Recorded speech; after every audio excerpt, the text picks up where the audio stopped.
Hello and welcome to our first webinar of 2018, GRESB Strategic Disclosure and Improved Performance. Thanks for joining us today. My name is Emily Drutzka and I am a Customer Success Manager at Gobi. The session today will be recorded and sent to all participants on today's call. You are welcome to share the session with anyone whom you feel may benefit. Today's session will run about 45 minutes in length, and we've left time at the end of the presentation for questions. Please feel free to use the chat feature to submit any questions during the presentation. During this webinar, we will learn how GRESB is growing in the commercial real estate world and discuss strategies on efficient GRESB preparation, submission, and outstanding results. Before we begin, I'd like to introduce you to our speakers for today's webinar, Dan Winters from GRESB and Healy Lev from Gobi. Dan Winters is the head of the Americas for GRESB and has the responsibility of furthering GRESB's international scope by engaging institutional investors throughout North America, establishing industry partnerships, and expanding GRESB coverage among REITs and private equity firms. Healy Lev is the Chief Revenue Officer of Gobi. She earned her bachelor's degree in architecture and an MBA in international business and entrepreneurship from Northwestern University. As CRO, she is responsible for leading commercial SaaS business, the sales team, consulting business, as well as HR. Dan, the stage is yours. Well, thanks. Hi, everybody. And so I wanted to say, Healy, thanks for having me here with you in Chicago today. Of course, we'd love to have you live from the boardroom. Dan the man. Well, live in the boardroom was, single digits waking up this morning in a Chicago winter, so not always used to that. Up 10 degrees from yesterday, so you're welcome. Oh, well, thank you very much. All right, so, we've done this webinar before, and I wanted to come and start with a slightly different message this time. And so take a look at this slide. This is, to me, what GRESB is. It's this communication platform between two groups.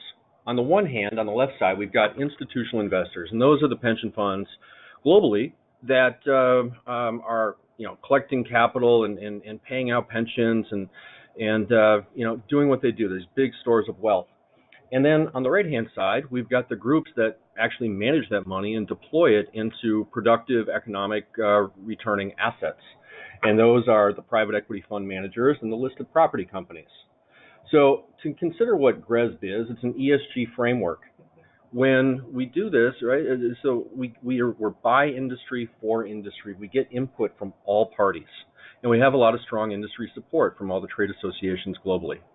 So on the left-hand side, what do people want and why do they engage with GRESB? So we have data consumers, we've got data providers.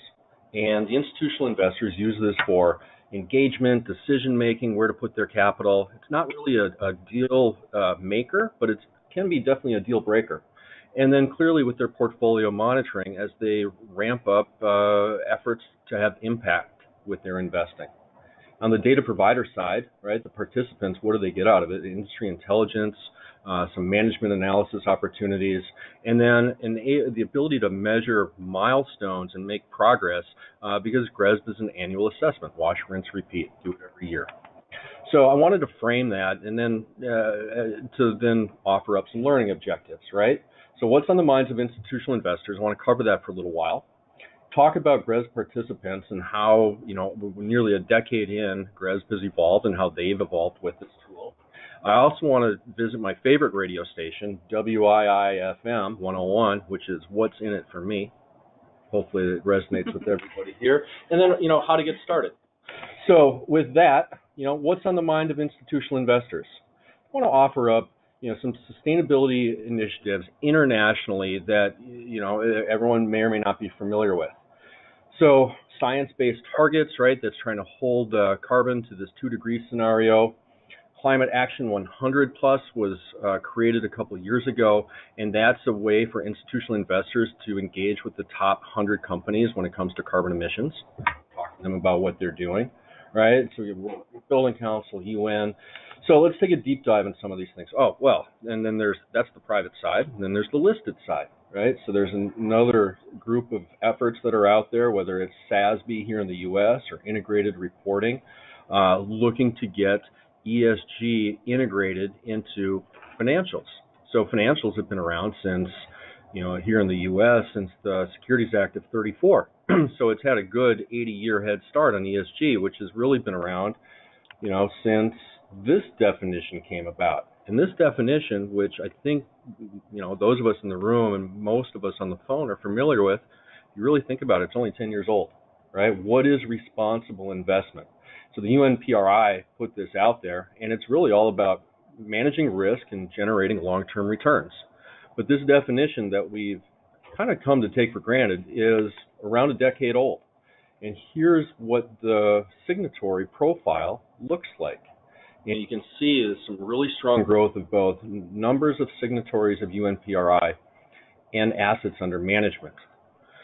So the UNPRI is typically a good start. And there are organizations out there that say, wow, that's really nice. What are you doing? What are you really doing to make it happen? Sometimes the word that's used is hygiene, right? It's just important that you've signed it, but what are the actions that underlie that? And so the UNPRI is kind of taking this to heart.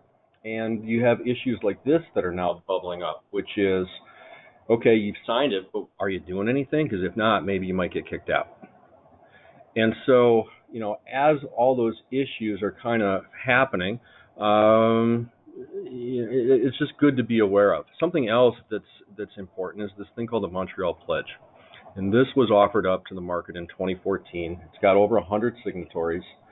And what the institutional investors have pledged to do is do a carbon footprint of their investment portfolios.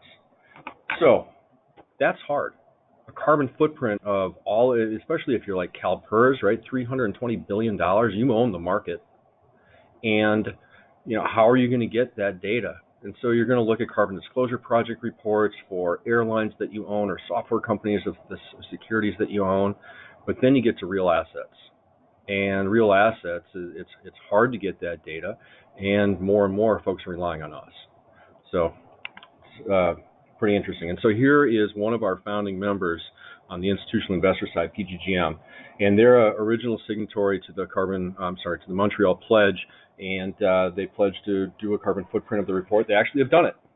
And I put this up here because there's a saying that I often use, which is everybody wants to be first, to be second, because it's scary to do this, right? And getting all the data and wrapping your arms around it. So PGGM has done it, and it sets a good precedent. CalPERS is working on it now. They're using our data on the real estate and infrastructure side to tally up and see where they stand, because they're also a signatory. The other question that I often get is, how do investors use ESG data? And one of the most interesting reports that I saw come out last year was this Harvard study where they surveyed portfolio managers, stock portfolio analysts, and portfolio managers that own securities and invest on the private equity or listed side. And how do you use this data? So the paper's a tight read. It's 25 pages long, typical academic double-spaced. What's really interesting are the tables at the end. And so when you dig in and you look at those tables, right, that's where the story is. So financial materiality, they're looking for management quality. This is a good proxy for that. Using ESG for analytical uses in the valuation model. Negative and positive screening has been around for a long time. The sentiment is definitely tipping to the positive side, and organizations are looking more and more for impact. So you do that because you've integrated this into your process, and these results mimic what our institutional investors do. There's definitely a gradation of behavior. Some are better than others, but it's really a solid read. So I recommend that the folks on the webinar go take a look at that. Okay, so with GRESB, let's talk a little bit more specifically. Well, first off, Healy, does that resonate with you? Does that do you get conversations where people have those pressures? Yeah, absolutely. I mean, the conversations are across the board, whether it's internal pressure to do the right thing and, be the good corporate stewards that people want to be, or external pressure where investors say, do this, you're not getting my money, and everything in between. So definitely I'll talk a bit more about that. But right now I'm taking notes rapidly at your pearls of wisdom that are spewing out of your mouth.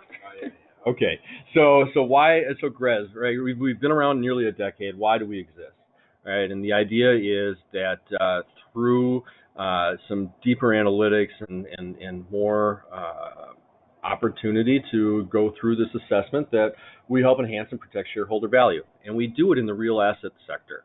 So we don't cover airplane, manufacturers or software companies, real estate, infrastructure, and we go deep. That's what's unique about GRESB. So when you look at our framework, right, it's a systematic assessment where we do validation, scoring, and benchmarking with the data that comes in. And, okay, what is this going to show us? There we go. So GRESB was started in 2009. It has academic roots. And it was started by, a couple slides ago, I had 3 of those investor members, APG, PGGM, and USS. They were highlighted in green. Those are our 3 founding members. Since grown to over 70. And in 2009, they got together and said, hey, ESG, sustainability is a thing in real estate. What are our investment managers doing? And so over time, GRESB has grown to then include other issues within it. So we have a health and well-being module that we launched to the marketplace in 2016. It's an issue that's bubbling up. Last year, we had to better cover the listed side, the public disclosure scorecard, and that really covers how companies that are publicly traded on a stock exchange are communicating their sustainability efforts or not. And obviously one of the ways to do that is with a GRESB assessment, but it's not necessarily. Basically, it looks at 10Ks and Qs and websites and annual reports and finds out what the companies are talking about. And so here we are in 2017 with the pre-assessment that we launched, and that's for companies that are going through due diligence. So that's a timeline of the real estate assessment. And so I thought we'd just spend a few moments talking about this framework and what it is. So what GRESB has is it has 7 aspects that are filled with indicators on these various things that show, in essence, management best practices, right? And who's engaged in what. So there's 40 indicators that make up a full GRESB assessment, and here they are by aspect. And then the GRESB score is created over the summer and released to the participants in the fall, and it's weighted based upon those various characteristics. Oops. I guess our characteristics aren't going to show up, but those green dots kind of correspond with the weight of the. Yep. Oops. Sorry. Let's go back. Let's go. They correspond with the symbols, and they do correspond. The dots correspond with the weights. The weights, yeah. Absolutely true. Okay. So now the model it has 2 aspects. So when you see our scatter plot diagram, right, there's the management and policy, the GRESB MP up on the left-hand side, and then the GRESB implementation and measurement indicators that go along the bottom. So that's why when you see the GRESB model, it's elongated and stretched out to the right. It's meant to mimic these weights. And it's nice that you have management and policies as a firm, but it's really, that's the first step, and that's the low-hanging fruit. What we observe is that once companies put these management policies into place, they begin to implement, they begin to measure, right? And that's where a firm like Gobi comes in. So that's the hard part. And here's what that model looks like. Again, that's why it's like the 28% on the left versus the 72%. It's stretched out to the right. And we have a scoring model that puts companies and participants, entities, into quintiles. And 5 stars in the upper right, 1 star in the lower left, and it's an absolute measure of how the firm does compare to the benchmark. You'll see over time things have moved to the right. So, you need to start doing well at GRESB to move up the star chain.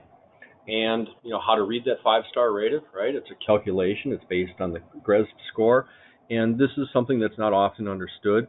It comes down to your quintile rank of all participants that submitted a GRESB assessment. Last year we had 850, and so that just breaks down 1 to 5 where you lined up in a quintile.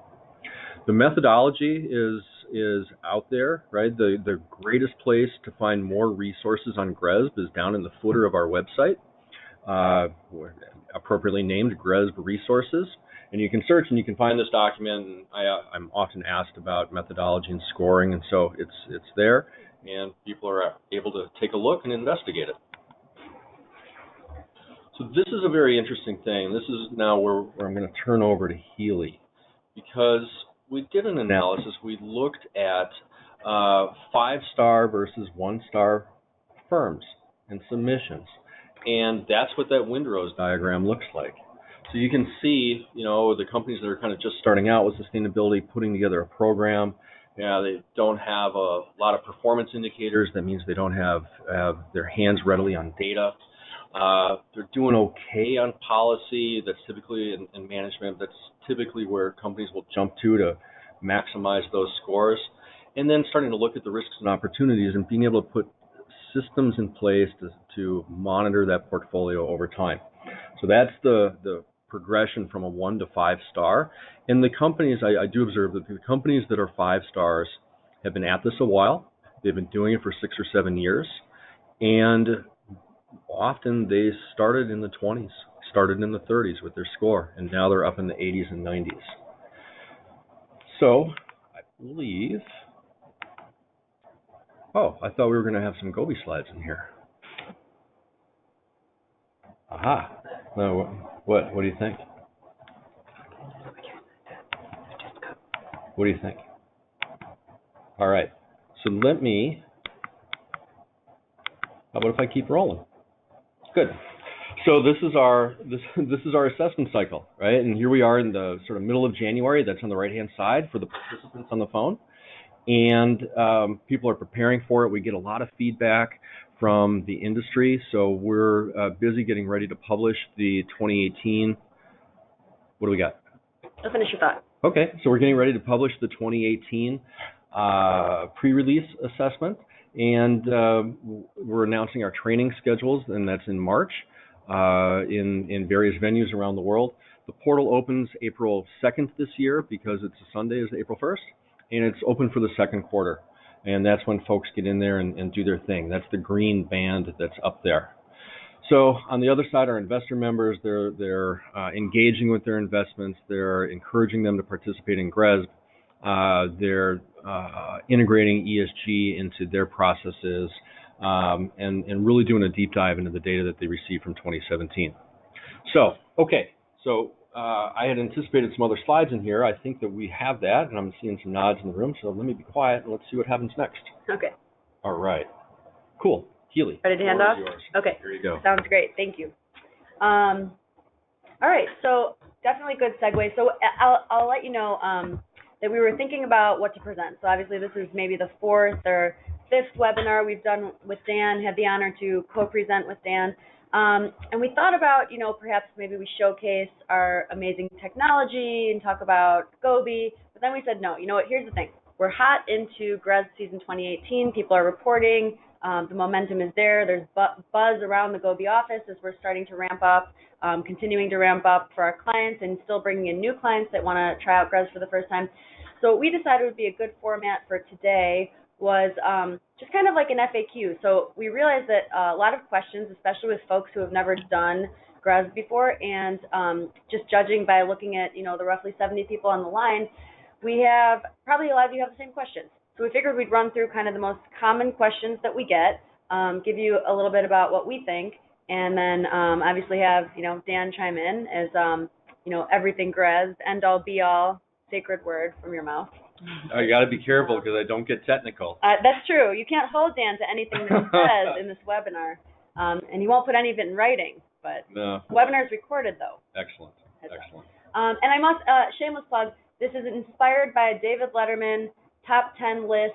In case any of you are of my vintage or beyond my vintage, you'll probably understand these like good top 10 lists. We have top 10 questions. We're going to count them down. And all right, so without further ado.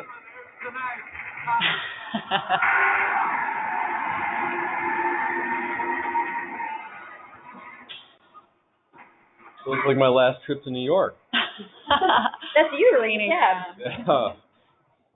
All right, so a little bit of fun. We wouldn't be Gobi if we wouldn't have fun with ourselves. And all right, so good times. All right, so Common question number 10. We've never submitted. We're concerned about publishing our results if we don't perform well. So the concern of being publicly shamed if we do it for the first time and we're last in our category. Is that a requirement for our participating? So, great question. Can I take it? Yeah, you can take it. Awesome. So GRESB does not release any scores publicly. We have those 70 investor members, and there's two groups of participants. On the private equity side, that's your data, and those are your results. We don't know who the limited partners are in your funds, only you do, and the only way that they can request that access is through our portal. So for any private equity firm out there, you participate in GRESB, you get some market intelligence with your score, but that score is yours. No one gets to know unless you want them to know. On the listed company side, we have a data set that is subscribed to by roughly 25 institutional investors who run REIT portfolios or buy listed companies in other non-US markets. And so those scores do end up in that aggregated data set. We offer something called a grace period. And so for a first-time participant who elects the grace period, it shows up that you participated, but there's no data associated with your submission. So people say, oh, they participated, they are in the data set, but we don't see any of those results. And then those results go to the company, which you can use as you start to plot your way forward for 2019. Okay, so long story short, if you're private, no one's going to see your information. If you're public, you get a grace period. Year one, no one's going to see your information, so you can ease into it, see where you would rank, and then decide if you want to participate in the following year, in which case you would become part of the published rankings amongst the cohort. That's correct. And what's cool about that is if you set your benchmark and the benchmark's not terribly high, and then you improve a lot the next year, that's really what people want to see. That's good. All right, so fear not about being publicly shamed. It's not a concern. Just correct. Do it. Just do it. Just do it. All right. Nike. All right, how can we stay competitive? So I think that we get this question a lot where, you talked about the 5-star folks are typically people who've been doing this for 6 or 7 years, and they kind of keep raising the bar. And a lot of, I think the scoring methodology, I plan to download the guide that you mentioned to really dig into how you guys score, because that's interesting. But, how do people keep getting that edge year over year when they're 7 years in and stay competitive? And, if you're number 1 or 2 in the rankings, you don't want to drop to 3 or 4. You kind of want to maintain that that status. So what do you do? Well, we have some private equity firms. I'm going to pick on one in particular without naming their name. Some of them will participate with multiple funds. And so this morning, I had an early morning call with one that participates with over, double-digit number of funds. And they've been doing it for 6 years. And somehow, some way, somebody in senior management said, hey, well, our GRESB scores aren't as high as I thought. And I don't know if they had a conversation with an investor or something, but all of a sudden this has gotten an awful lot of management attention. And what they're doing is they're now looking at questions where they answered no, and they're thinking about, well, should we do this? And the issues on the table this morning were employee satisfaction surveys and data assurance. So those were things that they hadn't done before, and they said, yeah, well, we're not going to do it. Maybe we got to, find a vendor to help us or whatnot. They're good ideas, but and now the sustainability person is totally empowered to go make this stuff happen, and you're going to see ripple effects from that over time, right? Because you're going to get data on those issues, and they're going to change. So I think for everybody, nobody scores 100 on GRESB, and even the companies in the 90s, they get budget, they can do more things in their portfolio. It becomes a self-fulfilling thing. That's my observation anyway. What do you guys see? Yeah, I mean, like you said, it's very nuanced. So you told a good anecdote about, one fund or multiple funds under one umbrella that you talked with that, there were a couple of things that they could go after. And that's kind of what we find too. It's very nuanced. So for some people, it's about getting more coverage on the KPI side, right? Like the data exists. Yep. It's just about collecting it and then getting more points in that area. For other people, like you said, it's about answering yes to more of those questions, not just answering yes, of course, like actually doing something. So what we try to help our clients do is, of course, get the most bang for their buck. So obviously sending out a survey, an employee satisfaction survey, to me is much more low-hanging fruit than going to get data from 75 more triple net industrial assets where the tenants don't want to talk to you. That's right. Going to be a heavier lift and maybe an impossible lift, whereas, so we try to let people know, here are the levers that you have, here's the, is the juice worth the squeeze compared to the time, money you're going to invest to eke out some more. Yeah, well, that's a great point, because ultimately all of these things have to have business value. And Yeah. if they don't, they're not going to get done. Right. So the challenge always with ESG is that it's diffused within the organization. So it's not often that you can point to say, well, we did this employee satisfaction survey, and as a result, we staved our turnover by 15%, and that more than paid for it, right? You're not going to know that for a couple of years. And maybe it had something to do with the survey. Maybe you just hired better. I don't know. But the reality is you have more information about your organization, and it helps you make better management decisions. It doesn't hurt. Yeah, it certainly doesn't hurt to hear the voice of your people. And so it's a good best business practice, and that's really what this is all about. Absolutely.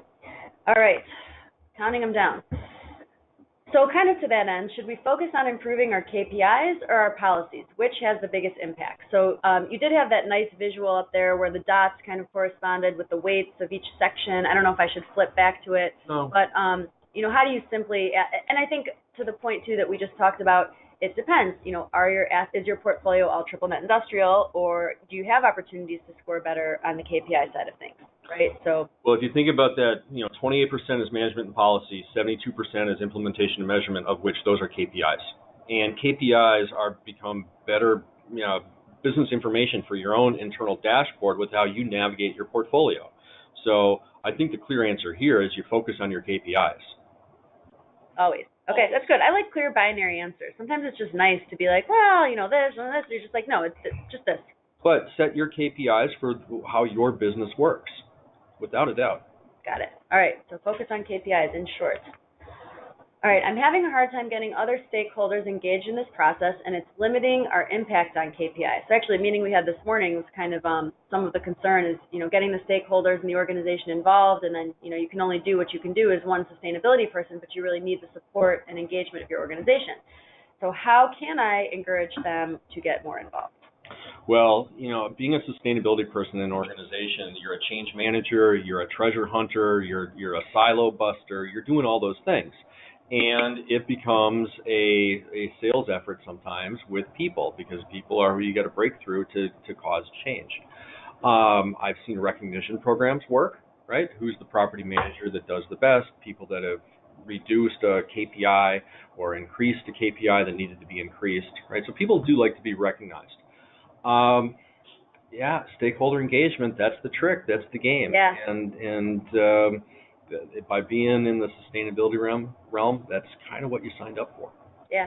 And I think, again, to the conversation we had this morning, so, agreed, it's a sales effort, it's change management, all of the above. But I think you only get, as a sustainability person, you kind of get pushed around because it's never, anyone's top priority that day on their, list of things to do. Sustainability is never number one.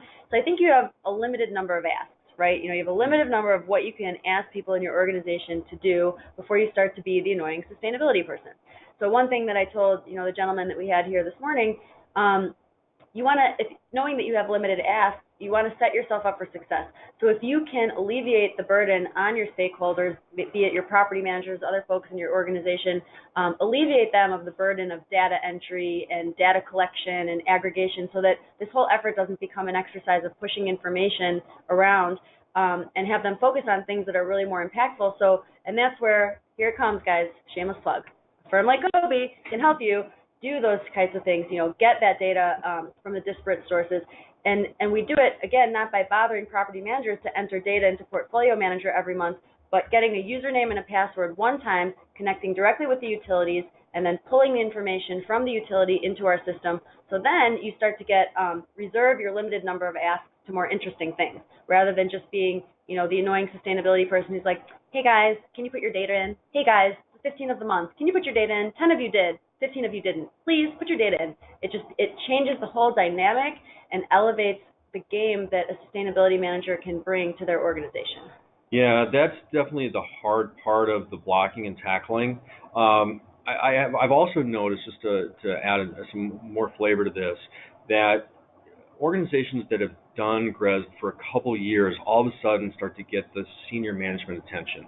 And whether it's, I'm thinking of Ivanhoe Cambridge, I'm thinking of Alexandria REIT, where, they had programs they wanted to do things, but now all of a sudden the CEO is engaged and things are now moving.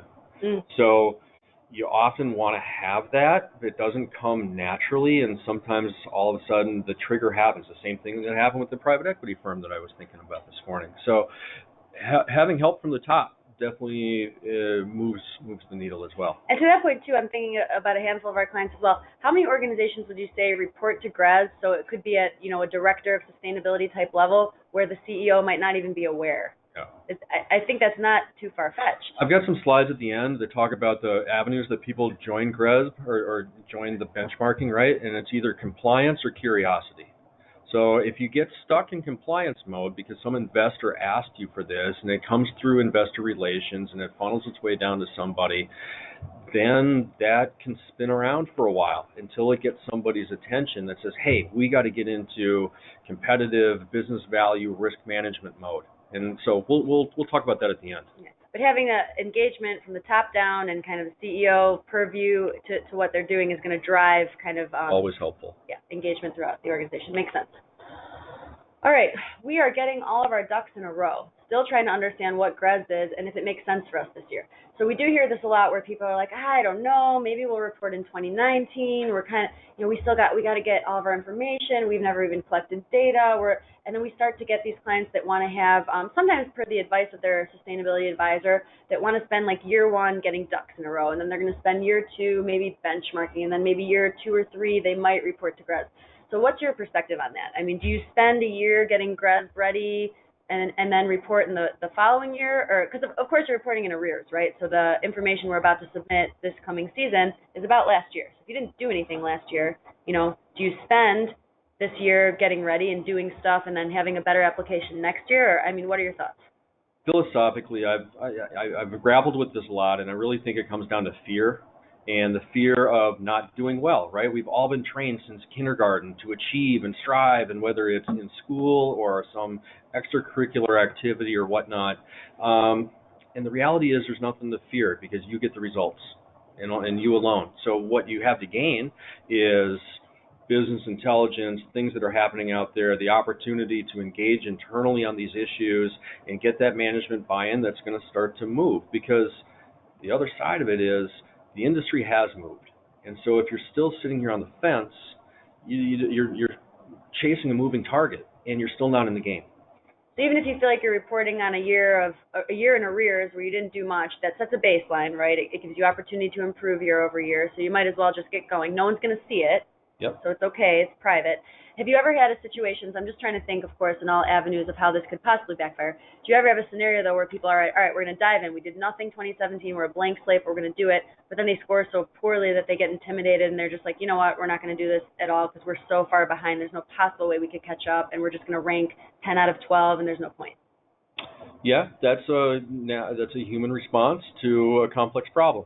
And there's no denying that happens. I've also seen organizations get stuck in compliance mode, participate for 5 years, and say, yeah, I'm not going to do it the 6th year because I can't figure out a way to score above 30. But come on, it's not, you can get above 50. You can get into the 60s and 70s. There are plenty of companies that have done this. So it's really about analyzing your results, understanding what's out there, looking at this, and making business decisions that work for you. The pathways are there. So it's just really a matter of getting started. And having the right data and consulting partner. That can be helpful, without a doubt. All right. I need to create a sustainability strategy for my fund portfolio. How does GRESB fit into that? So these are the folks that are like, I'm not sure if I do GRESB or not, or sometimes they don't even know what GRESB is, but they say, I understand this ESG thing, and I need to do something, right? So be it my CEO that cares, be it my investors that pressure us, be it public pressures, whatever it may be, peer pressure. So how does GRESB fit into the overall ESG strategy, or vice versa, or does the chicken come before the egg? What do you think? GRESB is a by industry for industry framework, right? It is the framework and pathway that is used by real estate companies to figure out a sustainability strategy.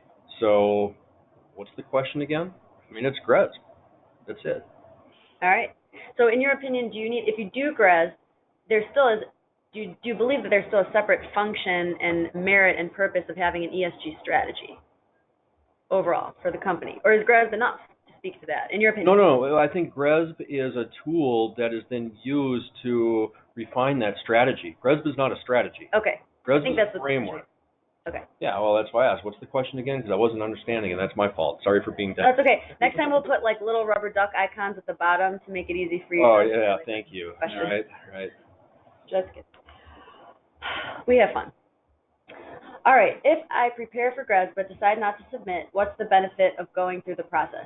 Can I use the data to create value in any other way? So this one kills me in the way of like, it's almost like if I spend all this money finding a piece of land, sourcing materials, building a house, furnishing the house, but I don't move in, is there value to that? And I want to be like, no, you can submit. You know, what barrier could possibly be at that point? You get all the data, you prepare the application, why not just do it, right? Can you imagine a high school student studying for the SAT and studying and then not taking the exam? That was better than my analogy, Dan. Thank you for one-upping my analogy. No, you one-upped it. One-upped. Okay. No, but I don't know. I mean, I'm sure you can use the data to create value in other ways, right?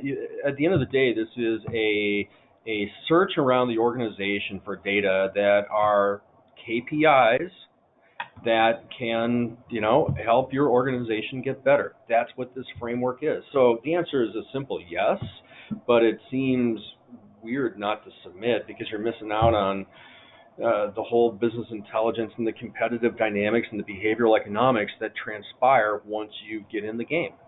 Agreed. On the same page. All right. So in short, just do it. Click submit.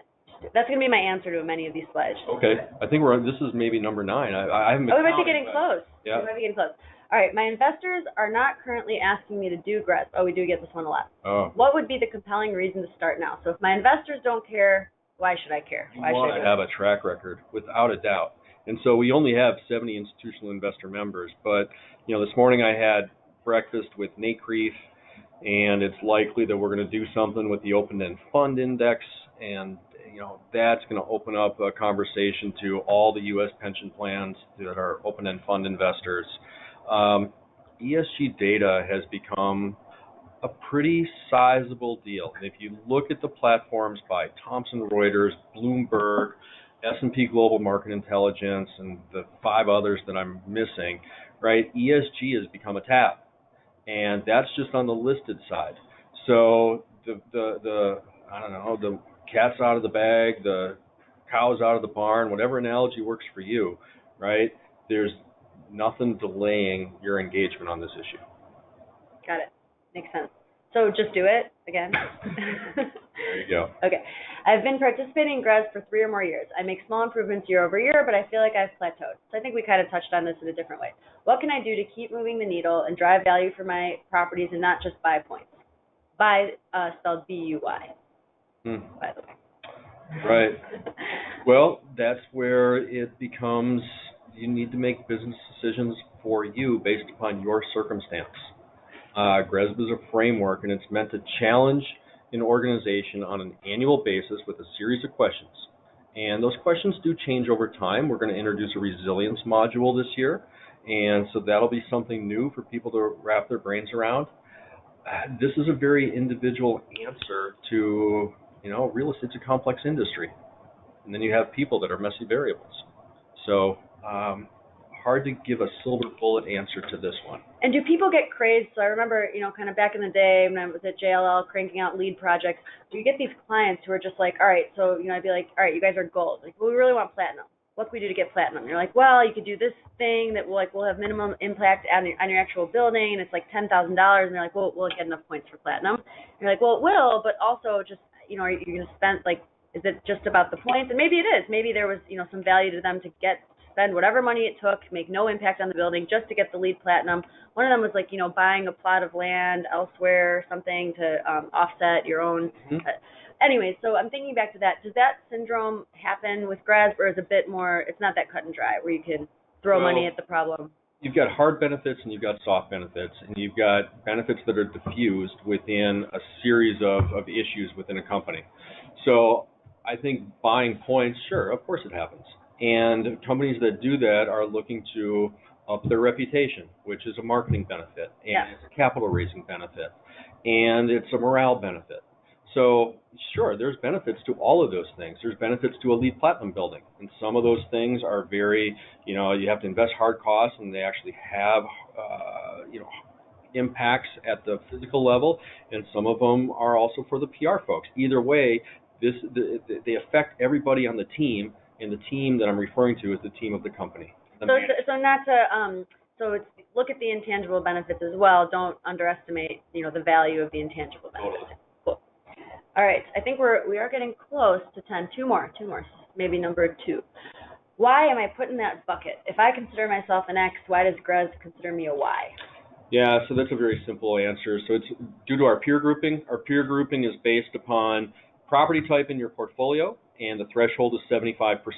So, some of the hard ones are folks that have mixed-use properties.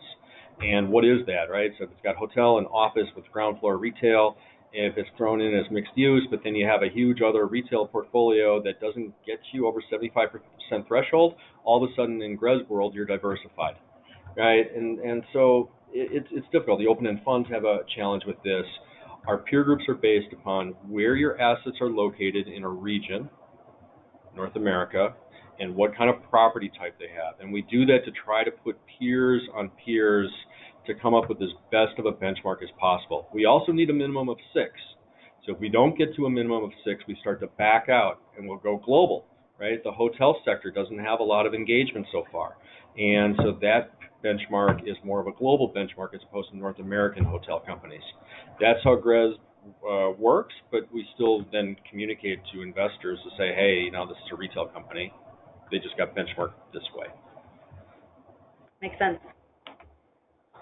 All right, and the number 1 question, and by the way, these are not ranked in order of weight or importance. These are just general top 10. Mm-hmm. I know that performance indicators are a substantial part of my score. Many of the assets in my portfolio have triple net leases, and I do not have access to the utility and waste consumption information. How can I successfully report within this category? Get the data that you can. And even if that's the common area stuff, that puts you on a path to get more data than you had before. And it might put you on a path to say, hey, we've got a need for an LED lighting retrofit in this parking lot of a grocery-anchored shopping center. That's a good outcome, right? And what you find, if you're in the triple net category, that some organizations that are leaders have put processes in place to start to better engage their tenants. And that that peels the onion and opens up a whole bunch of other opportunities for dealing with split incentives, solving problems jointly, having better communication with your tenants.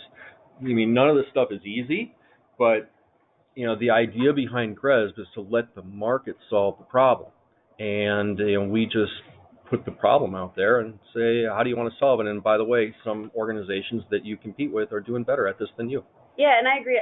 Two things I might add to that. So a lot of folks, I'm thinking of one of our clients in particular, triple net industrial, where they are actually writing it into leases as the lease turnover. So they've made it important enough that they're adding that language. I'm sure it's not the kind of language that would make the lease prohibitive where if, the tenant doesn't agree, they'll say, get lost. Right. But they're putting language in there that opens up the conversation that you might have to share your data with us because this is something that we do. And then the other thing I tell people too is to the point of the question before this, you're going to be benchmarked against like peers, right? So your peers that you're going to be ranked against have the same scenario. They have the same asset type. So they're going to run into the same types of problems. So it's not like you're going to, you're a triple net industrial or retail portfolio, but you're being benchmarked against commercial office where they have full building data. That's not how it works. So everyone's in the same boat. That's a very important point. And the idea behind GRESB is to just show that there's a distribution of behavior, and some companies have actually tackled this problem, quite well, and they're on their way. And just the last thought on that, what could you tell, a tactic or something where folks who have been successful in that, what do they do? Is it really just the brute force of? It's brute force. Is it okay? Yep. I've got 100 buildings. Get them all in Energy Star. Get something, right? And once you have something, then you're going to start to build on it. And you're also in a position for something that breaks in a year or two, some kind of technology or, who knows. But you're in better position, and you're keeping up with what the industry is doing. That's the game. Cool. All right. All right. So we're back to this timeline. And, I don't think there's anything special on this other than the portal opens April 1st or April 2nd, right? We've got some training coming up in March. In May, GRESB is going to have a symposium for both members and non-members in early May. So that date is being wrangled now, and hope to have that by the end of the week. But I'm imagining the first week of May. So yeah, in the timeline, all this stuff is on our website. I wanted to, all of the questions about getting started, there you go. On the upper right of the website, there's the login button, and then you're confronted with this: put in your name and password. If you need an account, sign up for GRESB. And it's really as simple as that. And when the portal opens on April 1st, you can get in there, set up your entity, and start tackling those questions. The document is available from the 2017 assessment down in that View Resources or View All Resources section on the footer. And the 2018 assessment will have some tweaks and changes, but nothing earth-shattering. That'll be available mid-February for people to inspect.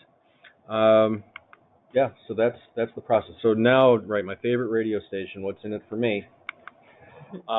And this is probably some things that we've covered, right? So it's the industry intelligence, and right, we're focused on the right-hand side, the participants. Industry intelligence, the ability to have some milestones and look at your progress year on year on year, and to engage internal management analysis on these issues and help you make business decisions that are useful to you. Within our portal, we have views that look like this. And so, this is useful to an institutional investor who will look down this list and say, oh yeah, I'm invested in Japan Retail REIT, and they've been participating for 5 years. I've got 5 benchmark reports available to me. Let me go look at one.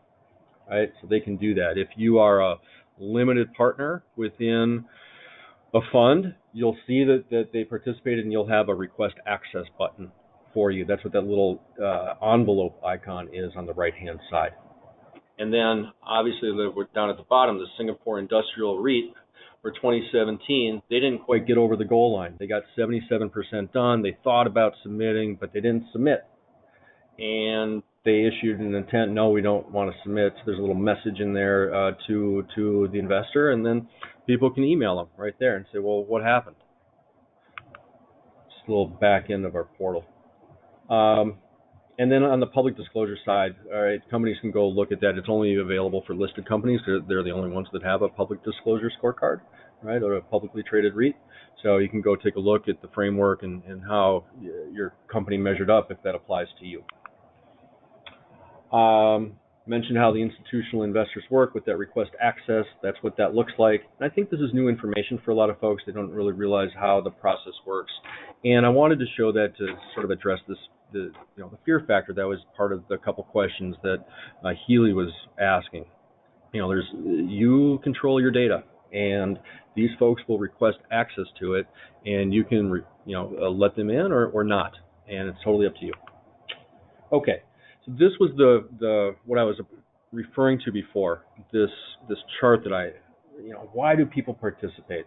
They do it because somebody received something at the investor relations group that said, hey, we want to see how you're doing on GRESB, what's your ESG, or they become curious. I know my competitors are doing, we want to figure out how to do ESG. That's the on-ramp, and that's the way that people get in years 1 through 3. Once you get that score, it's my observation that organizations get in the competitive mode, right? You see where you are compared to peers. Sometimes you do great and you celebrate. Other times you're like, oh my goodness, we've got a ways to go. And don't let fear set in, right? For every question, there are answers, and people have done it before. So ultimately, we'd love everybody to score 100 on GRESB, right? That is the goal, and it is possible to work your way up the chain. So, start to get competitive on this stuff. But that's where the game is. It's on the right-hand side as organizations move from the left to the right. You can certainly get stuck in compliance mode and stay, gray. Those colors are there on purpose. Or you move up and you get to the right-hand side and you start to find business value, and you start to find areas where you're better managing risk, and it becomes this virtuous cycle. That's the behavior that's exhibited by organizations that successfully engage with the GRESB framework. So there's the results from last year. It's been a nice climb over a decade from 200 to initially start, which provided the base data set to 850. I'm particularly pleased that the slope of that line last year moved up. It's really, really hard, right? And, we'll see what happens this year. We cover 62 countries. There's a lot of assets, nearly $4 trillion. Something that is going to be different this year is GRESB is implementing a submission fee, and this applies to non-members. So we've got nearly 200 property companies and fund managers that are members of GRESB, right? We're supported by the industry. And GRESB has been a free tool that people can use and get a scorecard, a minimum amount of information back in September. This year, if you're not a member of GRESB, there's going to be a fee to join the benchmark and get your results. And so that fee is roughly 3,000 euros, 4,000 bucks.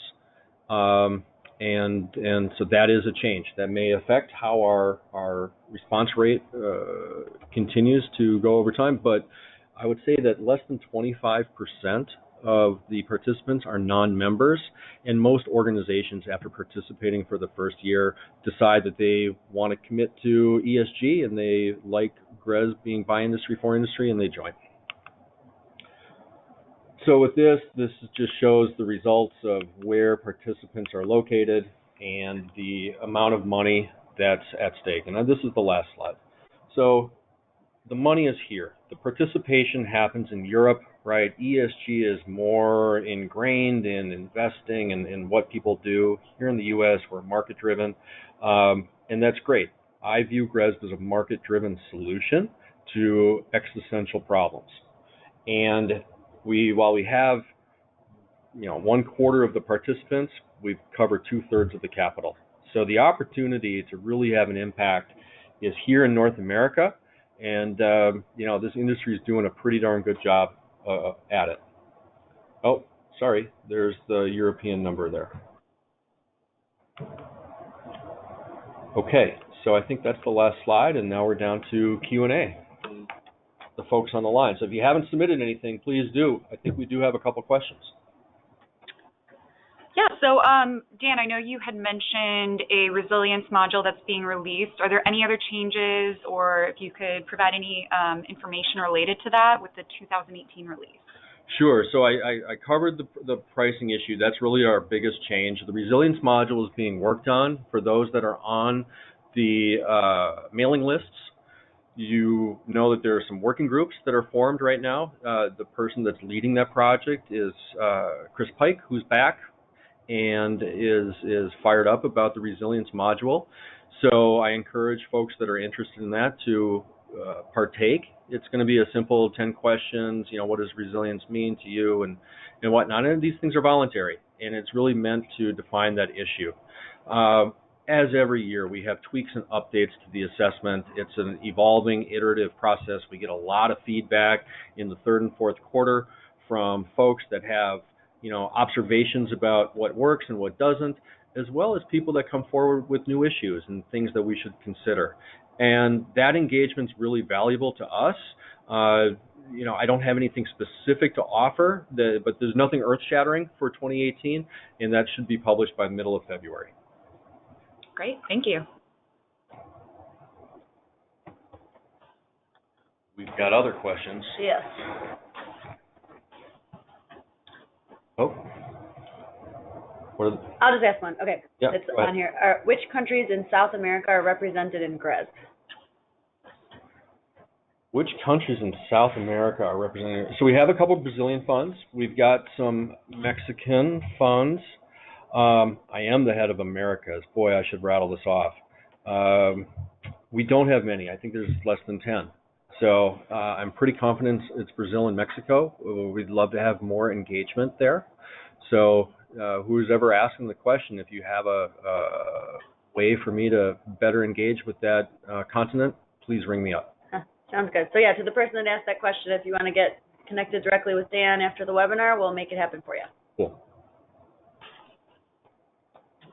Any other questions? We did receive a question about the recording of this webinar. So yeah, just a reminder that we will distribute the recording of this presentation after it ends, and we'll also go ahead and provide the slides. Perfect. All right, great. Awesome. If everyone wants 5 minutes of their life back, you're welcome. Yeah, we are close to the bottom of the hour. Well, Healy, this has been great. So I'm looking forward to a great 2018 season with GRESB, and trying to move the industry forward. That's what we do. Absolutely. And next time you come visit me in Chicago, bring some real boots. Okay. Okay. Yeah. You brought, have those ready. Yeah, they're Washington D.C. applicable and definitely L.A. stylish, but not Chicago worthy. Awesome. Well, thank you so much, Jan. Thank you, Healy. And on behalf of GRESB and GOBI, thank you all for sharing your knowledge with us. If you should have any additional questions, please feel free to email info@gobiinc, that's GOBYINC.com.